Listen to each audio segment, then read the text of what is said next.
செடி நல்லா க்ரீனிஷாக வளரும்போது, அதுக்கப்புறம் அதில் காய் வரும்போது, அதை நம்ம ஹார்வெஸ்ட் பண்ணும்போது எப்படி ஒரு ஹாப்பினஸ் வருதோ, அதுக்கு எக்ஸாக்ட் ஆப்போசிட் மூமெண்ட்ஸும் நிறையா நடக்குதுங்க. அடித்த காற்றுல தக்காளியோட ஒரு ஃபுல் பிரான்ச் அப்படியே உடஞ்சி கீழே தொங்கிட்டு இருந்தது நாங்கள் போய் பார்க்கும்போது. அதில் கிட்டத்தட்ட ஒரு 20 பிஞ்சுக்கு மேலே இருந்திருக்கும். ஆனால் என்ன பண்ண முடியும்? ஒன்றுமே பண்ண முடியாது. அதை அப்படியே கட் பண்ணி எடுத்துகிட்டு ரொம்ப கன்ஜஸ்டடாக இருக்க பேக்ஸ் எல்லாம் கொஞ்சம் தனியாக பிரித்து வைக்கலாம் அப்படின்னு சொல்லிட்டு ட்ரெயின் செல் மேட் இருந்தது, அதை மட்டும் எடுத்து அரேஞ்ச் பண்ண ஆரம்பிச்சிட்டோம். இதுக்கு முன்னாடி 4 பேக் வச்சுருந்தப்ப ரொம்ப கன்ஜஸ்டடாக இல்லை, ஏன்னா எல்லாமே அப்போ தான் சின்ன சின்னதாக வளர்ந்துட்டு இருந்தது. ஆனால் செடியெலாம் நல்லா வளர்ந்ததுக்கப்புறமா ஒன்றோட ஒன்று நல்லா ஒட்ட ஆரம்பிச்சிருது. ஒரு செடிக்கு பூச்சி இருந்தால் அப்படியே ஒவ்வொரு செடியாக பாஸ் ஆக ஆரம்பிச்சிருது.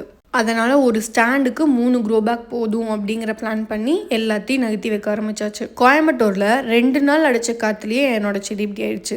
சென்னையில் இருக்கவங்கலாம் இந்த புயல் மழையெல்லாம் எப்படி மெயின்டைன் பண்ணுறாங்கன்னு சத்தியமாக தெரிலங்க.